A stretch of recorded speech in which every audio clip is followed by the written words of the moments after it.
Assalamu alaikum. Today I want to talk about modernization and westernization. Now, modernization is a concept which is not new to us at all. It is the concept that every sphere of our life, whether it be political, economic, social, and military, we need to make sure that not only through political efforts that we introduce new technology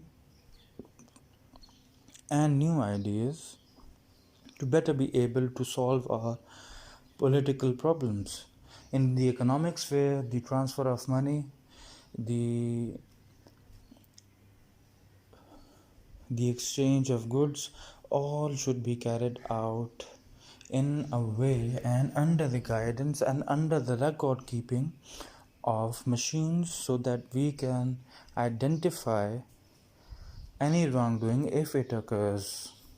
In the same way, in the social sphere, we see that we need to have new techniques as life is getting busier, so we need better machines that are able to perform functions quickly and in a great way.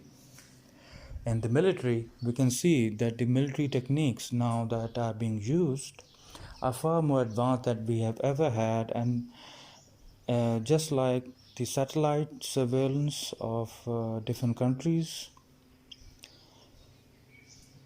drones, and some countries have also established artificial uh, intelligence robots which can identify and do spy reconnaissance.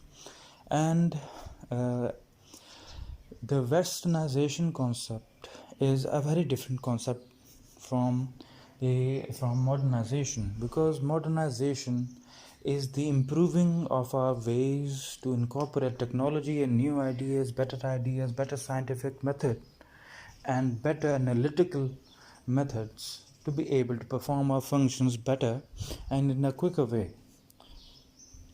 But westernization is an entirely different concept.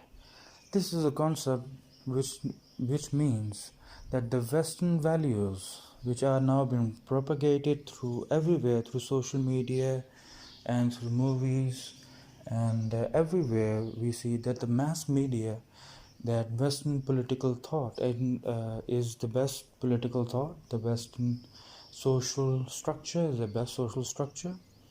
This Westernization and all the glitter and gold that comes with it is the best for us, for all mankind, and we should follow it.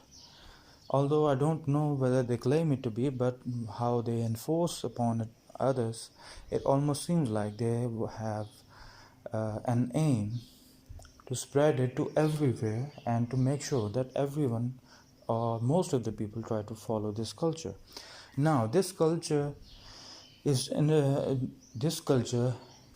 very debatable, because many of the Western values, especially in what they say that every person is equal in the eyes of law, and the availability of swift justice, of equality, of business, of personal freedom, of right, well, they are good.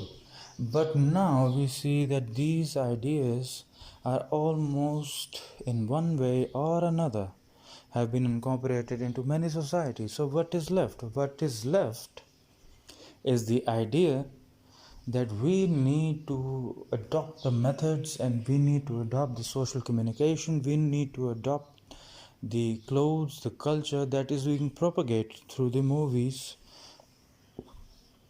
and popular media.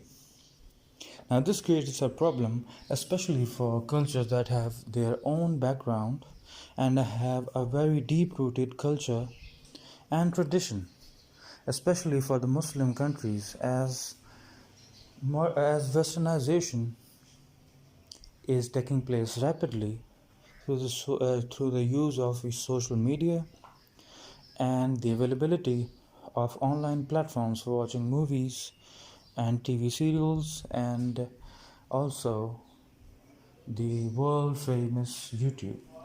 Now, I'm not criticizing any of these, but the problem is that these things mask what modernization is, and most people consider Westernization to be modernization. When Westernization is the adoption of the culture, of the social and moral values, whereas modernization is to improve your techniques of not only production but also of survey, also of oversight, and also of military. So we can see that modernization is not Westernization, whereas people are usually led to believe that modernization is Westernization. Hence, we need to see that where are we going wrong, and in the same way, in the words of Iqbal, which he has written in his most famous lectures that he gave, the reconstruction of Islamic political thought or Islamic philosophy. In it, he clearly states that we need to eradicate the early Muslim philosophers' ideas that they try to interpret or they try to judge Islam on the basis of Greek philosophical thought and Greek values, and try to incorporate and tell it to the West that we have many things in common. And they also formed a large part of the early fiqh tradition is also influenced by the Greek philosophy, such as Socrates, Aristotle, and Plato.